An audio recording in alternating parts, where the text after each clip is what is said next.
Apple will finally allow you to repair your iPhone on your own. Intermediate level.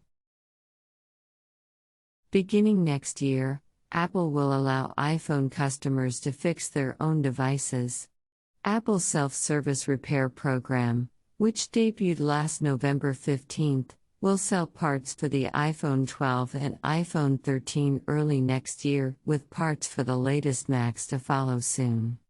The program will start with the most frequently replaced iPhone components, such as screens, batteries, and cameras. Additional components will be available later next year as well.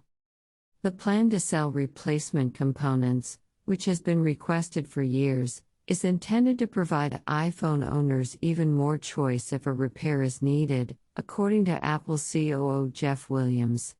However, Apple does not recommend the service to everyone. According to Apple's blog post, self-service repair is intended for individual technicians with the knowledge and experience to repair electronic devices. For the vast majority of customers, visiting a professional repair provider with certified technicians who use genuine Apple parts is the safest and most reliable way to get a repair. The only way to get your iPhone or other Apple device fixed right now is to visit an Apple store, send it to Apple, or go to an authorized service provider, a third-party store that has been certified by Apple.